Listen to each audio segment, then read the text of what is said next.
আল্লাহর কাছে সবচেয়ে পছন্দনীয় কাজ, সবচেয়ে আল্লাহর ভালোবাসার কাজ বান্দার, সেই কাজ, যেই ভালো কাজ, যেই ইবাদত, যে আমল বান্দা নিয়মিত করে, পরিমাণে সেটা অল্প হলেও হোক, পরিমাণে অল্প কিন্তু করে নিয়মিত, আল্লাহর কাছে আমলটা বেশি প্রিয় সেই আমলের তুলনায় যে আমল একসাথে অনেক করা হয় কিন্তু পরে আর করার কোনো খবর নেই। কেউ রমজানে কোরআনে কারীম 2 খতম দিয়েছেন, মাশাআল্লাহ, কেউ 3 খতম দিয়েছেন, কিন্তু রমজানের পরে কোরআনে কারীম 3 খতম, 2 খতম, 1 খতম দেয়া তো দূরের কথা, পরবর্তী রমজান পর্যন্ত আর কোরআনটা ছুঁয়ে দেখা হয় না, খুলে পড়া হয় না, তেলাওয়াত করা হয় না, 1 পৃষ্ঠা পড়ার সুযোগ হয় না। তাহলে এই 3 খতম 2 খতমের চাইতে রমজানে কেউ যদি 1 খতম কোরআন দেন অথবা তার চাইতে কমও কোরআন তেলাওয়াত করেন, কিন্তু রমজানের পরে সেই কোরআন দিনে হয়তো 2-5 পারা পড়তে পারেন না, কিন্তু 1 পৃষ্ঠা হইলেও পড়েন, 2 পৃষ্ঠা হইলেও পড়েন, তার দৈনন্দিন রুটিনের মধ্যে কোরআন তেলাওয়াত থাকেই থাকে। আল্লাহর কাছে ওই 3 খতম দেওয়া কোরআন তেলাওয়াতকারীর চাইতে মাত্র 10 পারা কোরআন তেলাওয়াত করেছেন যিনি রমজানে, কিন্তু রমজানের পরেও সেটাকে ধরে রেখেছেন, পরিমাণে অল্প হলেও আল্লাহর কাছে এই দ্বিতীয় ব্যক্তি অনেক বেশি শ্রেয় এবং প্রিয়। প্রিয় ভাইরা আমার, রমজানে আপনি অনেক দান দক্ষিণা করলেন, রমজানের পরে আর খবর নাই, আল্লাহর কাছে এটার চাইতে বেশি প্রিয় রমজানে তৌফিক অনুযায়ী দান সাদেকা করেছেন, রমজানের পরেও আপনি দান সাদেকা অল্প অল্প হলেও ধরে রাখার চেষ্টা করেছেন। আল্লাহ আমাদের সবাইকে রমজানে যে সমস্ত নেকামলগুলো আমরা করতে পেরেছি, রমজান শেষ হওয়ার সাথে সাথে সেগুলো বন্ধ না করে বরং সেই আমলের ধারাবাহিকতাকে আল্লাহ আমাদেরকে ধরে রাখার তৌফিক দান করে। ভাইরা আমার, আমরা কি রমজান মাসকে পুজো করেছি নাকি আল্লাহর ইবাদত করেছি?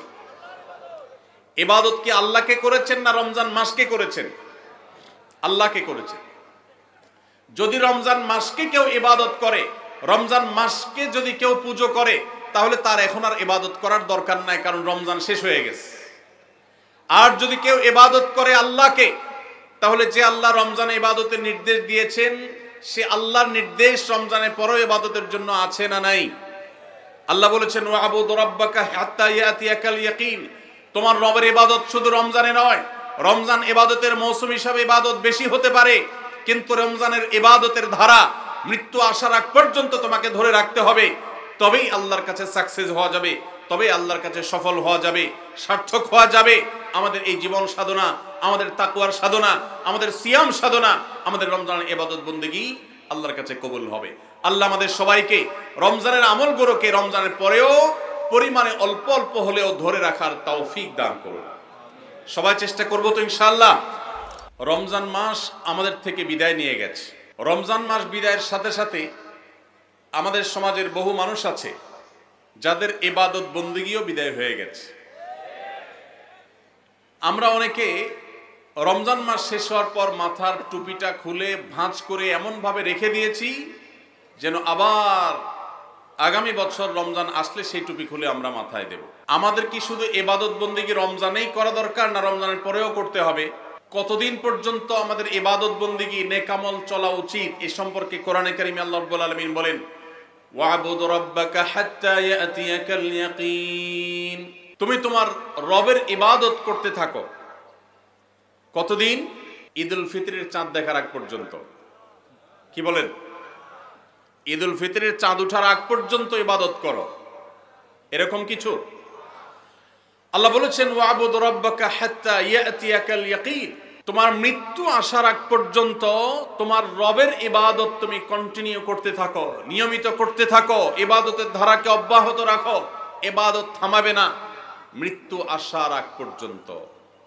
ইবাদত কতদিন চলবে? মৃত্যু আসার আগ পর্যন্ত।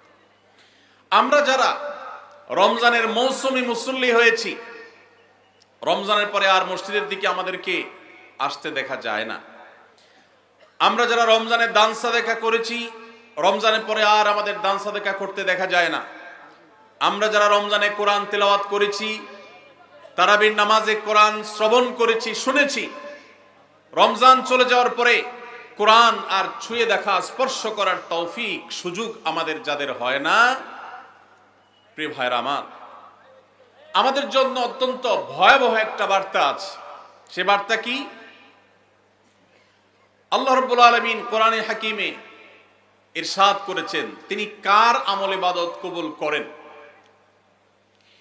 আমরা যারা রমজানে প্রত্যেকে যার যার সাধ্য অনুযায়ী কম বেশি ভালো কাজ করার চেষ্টা করেছি, রমজানে রোজা রেখেছি, তারাবির নামাজ পড়েছি, কোরআন তেলাওয়াত করেছি, কোরআন তেলাওয়াত শুনেছি, দান সাদাকা করেছি, তাসবিহ তাহলিল করেছি, দোয়া করেছি, রোনাজারি করার চেষ্টা করেছি, যতটুকু তৌফিক হয়েছে ভালো কাজ করার চেষ্টা করেছি।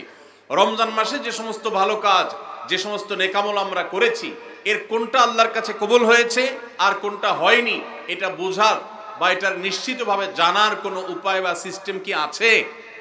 নাই। কিন্তু কোরআনে কারীমের একটি আয়াত থেকে আমরা ধারণা নিতে পারি কাদের আমল ইবাদত আল্লাহর কাছে কবুল হয়েছে।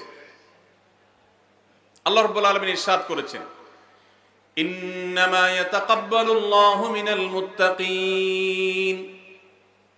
আল্লাহ রাব্বুল আলামিন মুত্তাকিদের, আল্লাহ ভীরুদের, যাদের মধ্যে আল্লাহ ভীরুতা অর্জন হয়েছে, যাদের মধ্যে আল্লাহর ভয়ের চেতনা জাগ্রত হয়েছে, সেই চেতনা থেকে যারা আল্লাহর আদেশ নিষেধ অনুযায়ী নিজেকে পরিচালিত করে, তাকওয়া চর্চা করে, মুত্তাকিদের কাতারে যারা নিজেদেরকে শামিল করতে পারে, আল্লাহ রাব্বুল আলামিন বলেছেন আল্লাহ তাআলা তাদেরটাই কবুল করেন।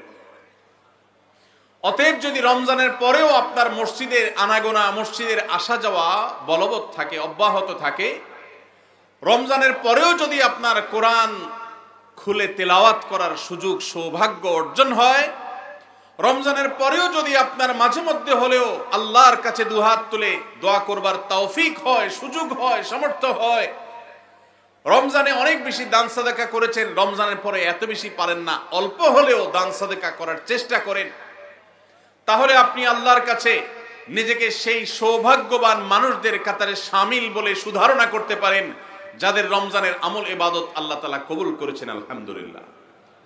প্রিয় ভাইরা, আমাদের আমল ইবাদত কবুল হয়েছে কিনা এটা বুঝার সবচেয়ে বড় মাধ্যম হলো এটি, রমজানের পরেও যদি আমি রমজানের আমল ইবাদতের ধারাকে ধরে রাখতে পারি, অব্যাহত রাখতে পারি, সে আমলগুলো পরিমাণে ভলিউমে সেরকম করতে না পারলেও অল্প অল্প করে হলেও যদি রমজানের পরে সেগুলোকে আমরা ধরে রাখতে পারি, এখনো মসজিদে যাওয়া আসা থাকে, কোরআনের সাথে সম্পর্ক থাকে, অন্যান্য নেকামলগুলো যদি অল্প অল্প করেও করতে পারি, তাহলে এর মানে হলো এটা আলামত আল্লাহ তাআলা আমার রমজানের ইবাদত কবুল করেছেন, আমাকে মুত্তাকিদের কাতারে শামিল করেছেন। রমজানের পরে এখন গুনাহ করতে গিয়ে বুকটা কাঁপে।